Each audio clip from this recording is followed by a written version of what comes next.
Boa tarde, pessoal. Nossa aula de Geografia do Paraná, nosso último conteúdo. Então, a professora gostaria que vocês pegassem a apostila do Paraná, página 32.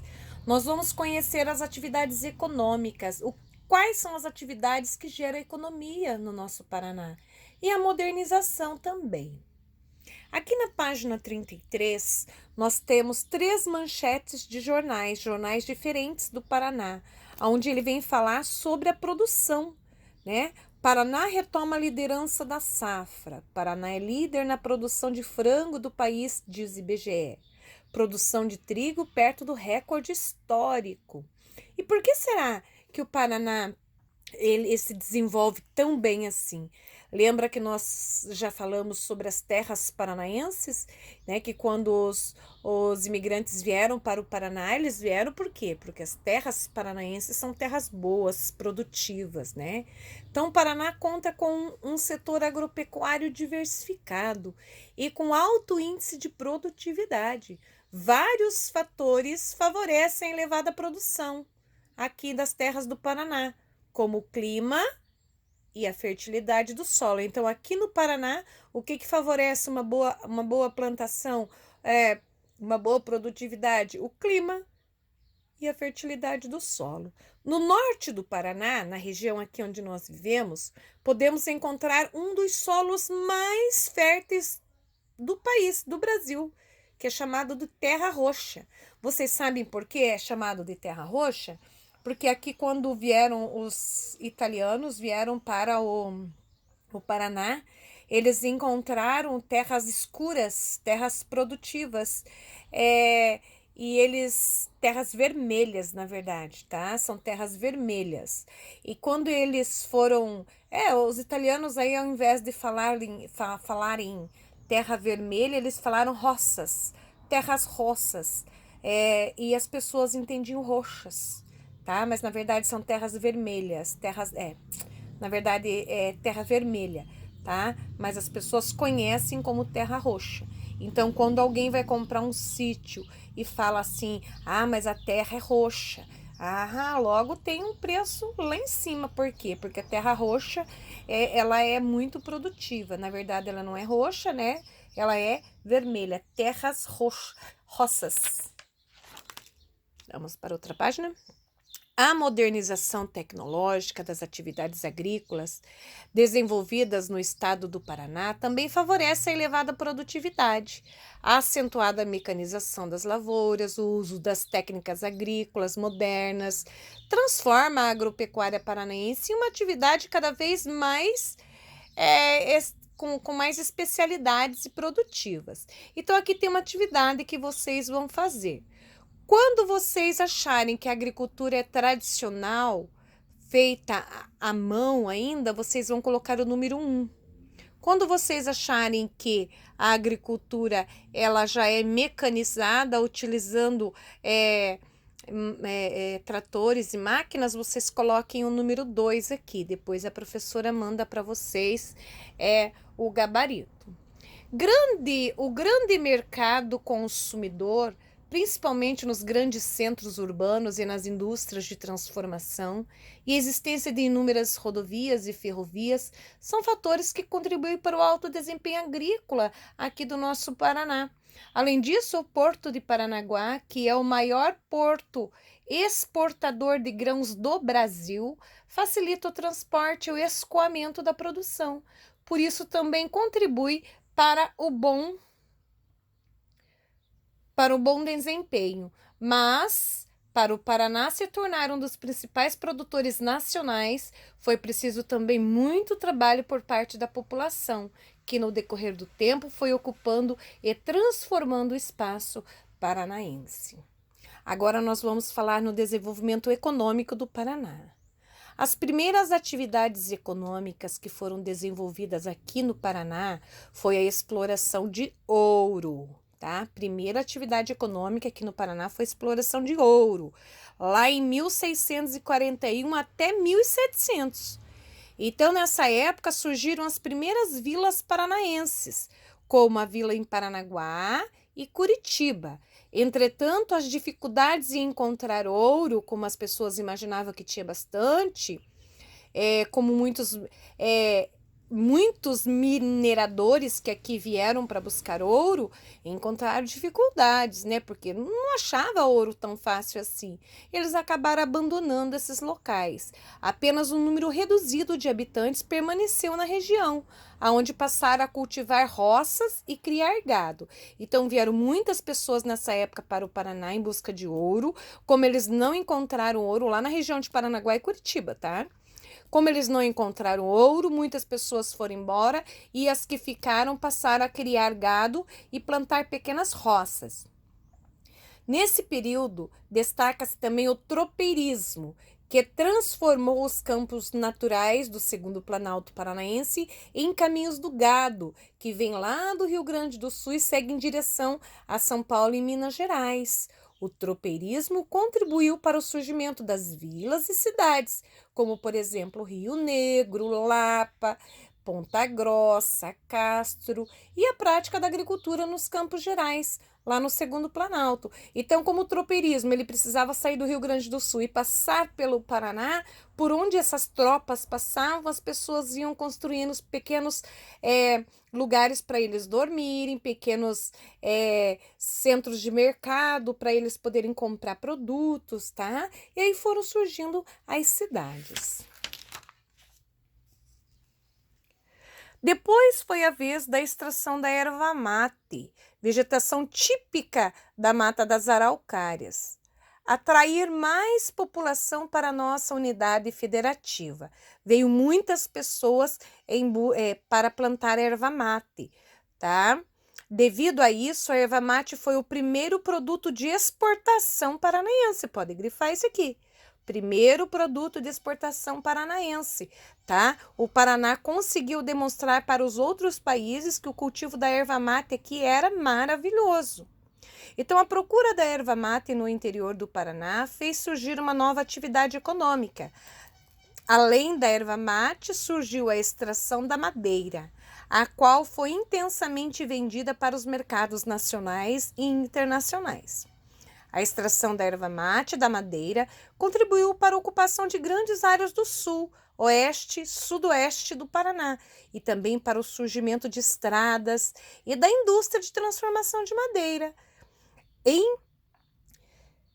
Em decorrência disso, o centro-sul do Paraná começou a receber imigrantes alemães, franceses, italianos e eslavos, lembra lá dos polacos?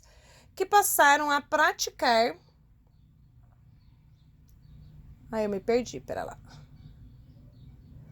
Que passaram a praticar a policultura, cultivo de vários produtos em um lugar só, associado à criação de porcos, né, de suínos, de aves e em pequenas propriedades rurais.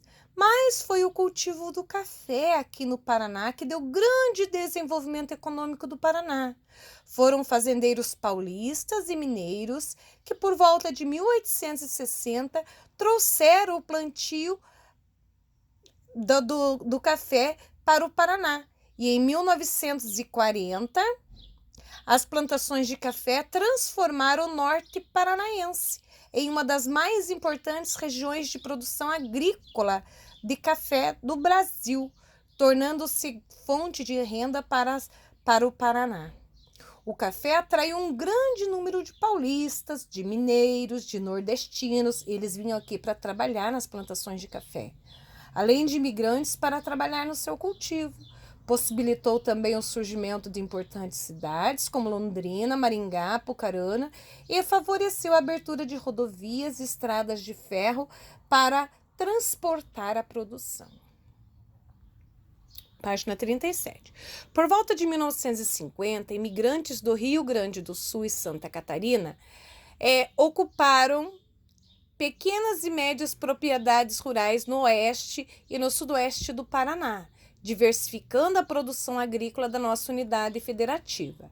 O Paraná passou então a cultivar algodão, milho, feijão, arroz, cana-de-açúcar, soja, entre outros. Nesse período, intensificou-se também a criação de frango, de gado bovino e também de suíno. Com o passar do tempo, principalmente por volta de 1970, o cultivo e a expansão da soja transformaram as paisagens rurais do Paraná. Por quê? Por que transformaram? Porque as pessoas começaram a tirar a vegetação natural para poder plantar, tá? Plantar a soja. A maioria das pequenas e médias propriedades foi agrupada, dando origem a grandes propriedades rurais, as quais introduziram a monocultura, cultivo de um só produto. Então, gente, vocês lembram que eu falei para vocês que antigamente era o cultivo da policultura? Deixa a professora grifar aqui para mostrar para vocês, ó, monocultura e aqui, ó, policultura. Policultura, aonde eles plantavam várias coisas num terreno só, num sítio só. Então, eles plantavam mandioca, feijão, milho, trigo, em pequenas quantidades, apenas para a sobrevivência das pessoas ali, tá? Agora, a monocultura cultiva uma só, voltada para exportação. O cultivo são áreas muito grandes. Hoje em dia nós vemos a monocultura, tá? A produção em grande escala de um produto só.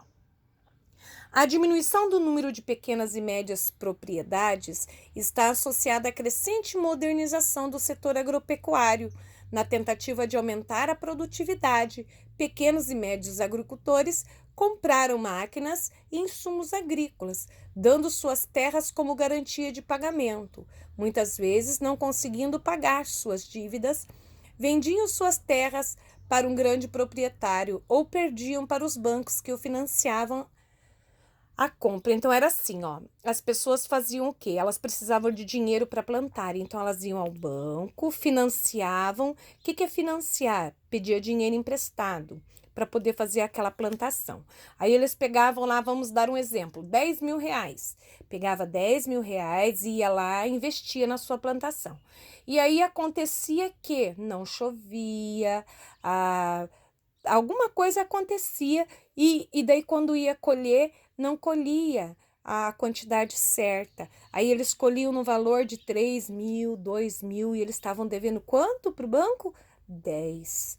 Aí eles eram obrigados a vender uma parte da terra para pagar o banco ou dava para o banco, tá? Como parte do financiamento. Quando dava, né, dava lucro, aí era bom. Só que para quem trabalha no sítio sabe que é complicado, né? Lutar e pedir para que o tempo, né, a previsão do tempo ajude, o sol, o vento, a chuva venha nos momentos certos, não é verdade? Agora aqui vocês vão colocar a letra A quando a imagem for grandes propriedades e B quando a imagem for pequenas propriedades. O uso cada vez maior das técnicas agrícolas e equipamentos modernos provoca a redução dos números de emprego na área rural, porque onde muitas pessoas trabalhavam, começaram a trabalhar poucas pessoas, porque foi modernizando, as máquinas vieram ao lugar. Os trabalhadores rurais sem emprego, então são obrigados a migrar para a cidade. Se eles estavam no sítio trabalhando, não tem mais serviço, eles vão para onde? Vão para a cidade, né? Geralmente eles foram para os grandes centros, para Curitiba, para Londrina, para Maringá, em busca de empregos, ou para outras regiões, para outros estados, tá? Agora aqui vocês prestem atenção, ó. Vocês vão observar essas imagens aqui e vão registrar as conclusões que vocês chegaram. Então, a primeira imagem, trabalhador rural cortando cana na área rural de Nova Fátima. Aqui, movimento do MST, Movimento dos Trabalhadores Sem Terra, comemora a assinatura do convênio entre a Secretaria da Agricultura e o INCRA Emater. E aqui, favela na periferia de Jaguariaíva. Então, vocês vão observar as imagens e o que acontece nessas imagens? Quais são os problemas sociais que surgiram principalmente nas cidades com desemprego rural? Todas essas pessoas ficaram desempregadas. O que acontece com elas? Elas saem para as ruas, reivindicando uma parte, um pedaço de terra. Eles vão morar nas cidades grandes, não conseguem alugar as casas e acabam morando nas periferias, em lugares precários, porque é mais barato. Então, isso aqui que vocês vão escrever aqui, tá? Deixa a professora ver se dá para fazer mais um. Dá. Atualmente, para melhorar o desempenho da agricultura, pequenos e médios agricultores rurais estão organizando um sistema de cooperativa agrícola. A organização dos trabalhadores em cooperativa favorece a produção e a comercialização dos produtos, com orientações técnicas, fornecimentos de sementes e adubos, assim como a compra e empréstimos de máquinas também. Agora tem essa atividade aqui para vocês fazerem, tá? Vocês vão fazer, eu até vou tirar daqui porque tem resposta. Deixa eu falar assim com vocês. Com base no que vocês estudaram, vocês vão completar as cruzadinhas. Lembrando que vocês podem colocar as palavras na frente das perguntas para depois colocar na cruzadinha, vão colocando a lápis para não ter perigo de errar. A professora manda o gabarito para vocês, tá bom? Beijos, até daqui a pouco.